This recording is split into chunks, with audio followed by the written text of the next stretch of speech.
ஸ்ரீமதே ராமானுஜாய நமஹ. நூப்புர கங்கை. இந்த நூப்புர கங்கை கங்கையை விட புனிதமானது. இது மதுரைக்கு அருகே இருக்கும் அழகர் கோவில் கிட்ட இருக்கு. நம்ம அழகர் கோவிலுக்கு போனோம்னா கொஞ்ச தூரம் நடந்து போனா இந்த நூப்புர கங்கையை தரிசிக்கலாம். அங்க தீர்த்தாமாடினா அவ்வளோ நல்லது. அழகர் கோயில்ல எழுந்தருளிருக்கும் கள்ளழகர் வருஷத்துக்கு ஒரு முறை இந்த நூப்புர கங்கையில அவருக்கு திருமஞ்சனம் நடக்கும். ஒரு சமயம் ஸ்ரீமன் நாராயணன் திருவிக்கிரமனாக உருவம் எடுக்கும்போது தன்னுடைய ஒரு திருப்பாதத்தால் விண்ணுலகத்தை அளக்கிறார். அப்ப சத்தியலோகத்துல இருக்கிற பிரம்மா ஸ்ரீமன் நாராயணோட திருவடியை தரிசிச்சுட்டு அந்த திருவடிக்கு திருமஞ்சனமும் பண்றார். அப்போ ஸ்ரீமன் நாராயணன் அணிந்திருந்த நூப்புரம் என்கிற சிலம்பு அசையறது, அதுலேந்து ஜலம் தெளித்து அழகர் மேல விழருது.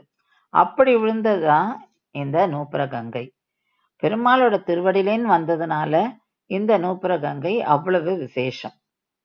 அதனாலதான் இதை கங்கையை விட புனிதமானது அப்படின்னு சொல்றான். ஸ்ரீமதே ராமானுஜாய நமஹ.